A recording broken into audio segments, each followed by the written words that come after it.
Merry meet Libra, Libra sun sign, rising sign, and or moon sign. This is a 2-week reading for all Libra starting today, the 24th of January, 2025. This is Ariel Gatoga, and today I'm reading with this Tarot de Marcella, the Marseille Tarot. This is a Peruvian deck, very inexpensive. There's no publisher listed on here, but it is made in Peru, and I put the link to purchase this if you want a very inexpensive Marseille deck right in the video description. Also, I've already purified with this Roger and Gallet Extra VA Cologne, and there's a link for that in the video description as well. Let's see what's in the cards for all you gorgeous Libras. We start out with the 9 of Wands, 10 of Coins, and 3 of Coins. Fatigue has been a thing, but it looks like that's giving way to some nice manifestations.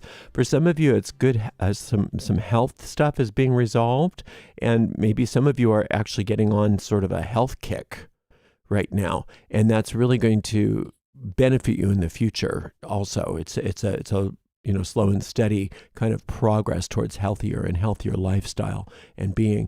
Now, there's some of you that these coins are representing money too, not necessarily health and healing. And if that's the case, you're not only having a nice outcome in regards to a financial situation, but you're really promising yourself, because of how you're working, I don't know about super slow, but definitely a steady increase over time. This is a long-term card, whether it's meaning health or whether it's meaning money or some other kind of asset, whatever that coin represents in your life.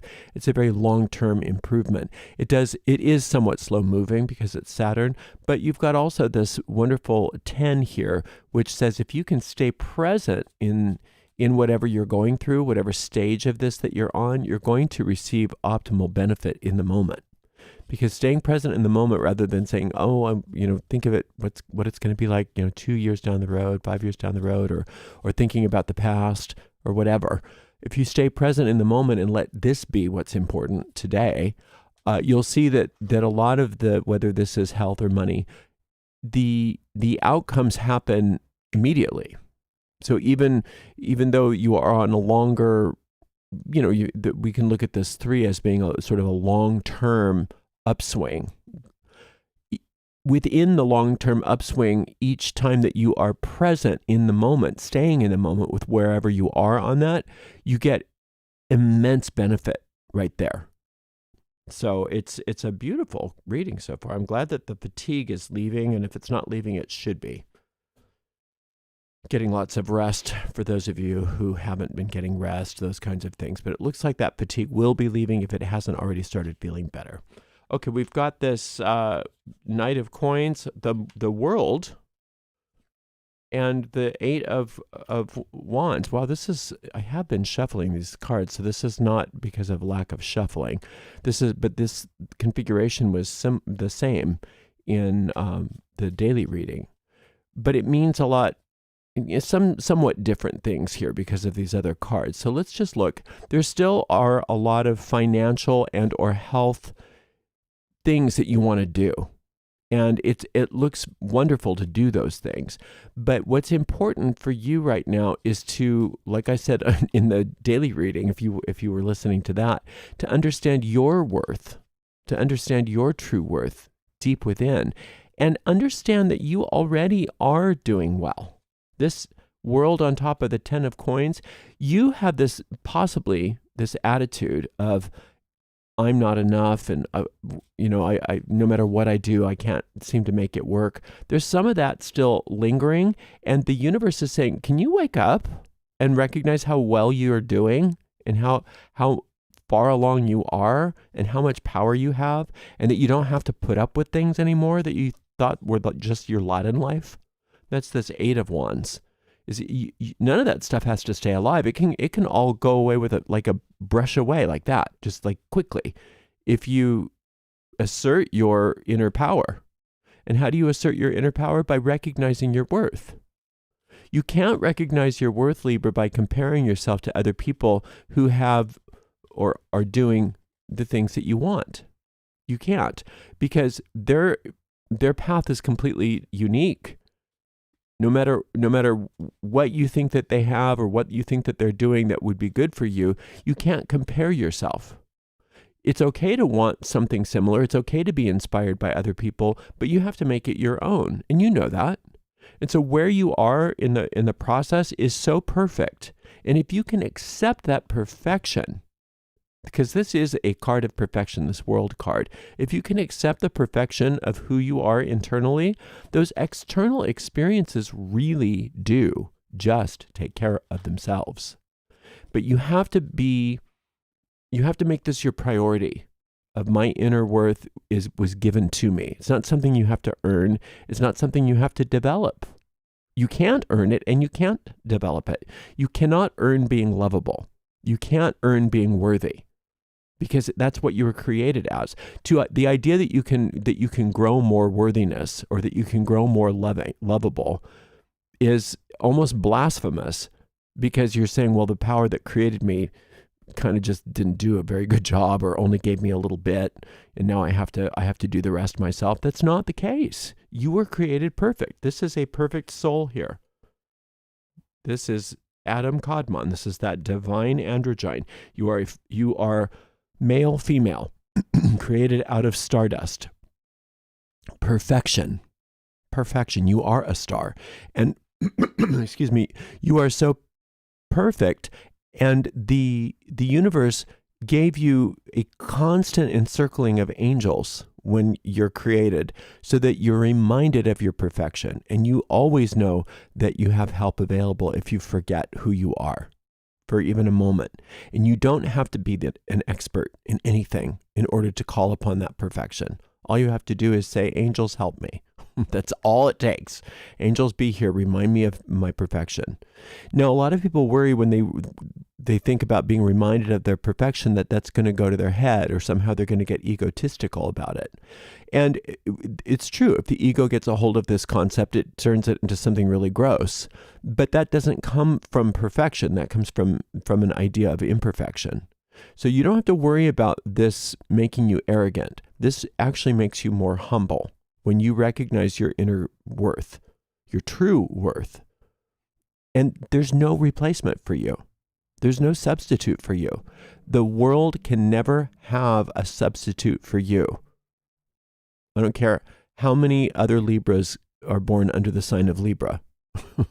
They're never going to be you. And so we are deprived without you, but we're also deprived when you aren't being you, when you aren't accepting you, when you aren't surrendering to the perfection of yourself. So the more that you can recognize your perfection and understand how humble it is to recognize your perfection, we all benefit. Not that you care about all of us necessarily, but just so you know, we all benefit. And from there you get what you want too. That's the other thing that is so important. From there you get rid of the things that you don't want, and you manifest the things that you do want. It's wonderful. And you have all kinds of help. The reason why we're fatigued, the reason why you've been fatigued, is because you think you have to create this. You have to do things to create your perfection. And what you need is this 8 of Wands to get rid of things that aren't perfect about you. What's not perfect about you? Everything that doesn't exist. The only thing that's not perfect about you does not exist. That's why it can go away so quickly. The darkness doesn't exist when you turn the light on, right? If you're trying to clean a room and there's no light, it's just like you stumble over stuff. Well, if you turn the light on, you realize, oh, it's just easy. I can pick that up and put it away, right? Same thing goes with you. All of this stumbling in the dark is just because you're not understanding that you are perfect. You don't have to stumble in the dark. You can just turn that light on. And you turn that light on by accepting your perfection. And then all of those things that you don't want, you just sweep them away. You just sweep them away. You see it and you say, I don't want that. Sweeping it away. And then you get back to work. And your work in the world is not to create your perfection. It's to express your perfection. I'm not just splitting hairs. That's a very important distinction, Libra. You're not here to create your perfection. You are here to work as an expression of your perfection. And the more you realize that, the more valuable your work is to everybody in the world, even people that aren't directly affected by it. Let's say you're an accountant. Just because I'm not your client, if you're recognizing who you are as a soul and that your job as an accountant is an expression of your perfection rather than a job that you have to do, the vibration around you raises, and it can't help but affect me, even though I may never know you personally, even though definitely I'm not going to have my accounting done by you if I don't know you, right? But that doesn't mean that you're not improving the quality of my life by you accepting your perfection. So it is a wonderful, wonderful reading. And you, Libra, are doing very, very well. So get that rest. Just know that you're beloved, and that this next couple of weeks, if you can really dedicate yourself to knowing your worth and to expressing your worth and knowing that you don't have to fix yourself. You don't have to improve yourself. You're already perfect. The only thing that you can do in regards to, quote, self-improvement is letting go of the things that aren't real, letting go of old ideas that don't really exist, but we keep alive in our minds. So letting go of anything that doesn't exist as perfection in your life. And it's just such a natural thing. Like I said, it's just a sweeping away of something that you no longer want. And it just happens organically as you accept the perfection that you are. And perfection is what I'm saying. It's really who you are is perfect, regardless of what you think is happening in the physical world. Regardless of that, you cannot get your data about yourself as a soul based on the manifestations in the physical world. So that's backwards. So you're going to get your data about who you are as a soul right straight from your soul. And then that's going to affect the manifestations in your world. Thank you so much for spending some time with me. We'll see you in 2 weeks, Libra. Until then, blessed be.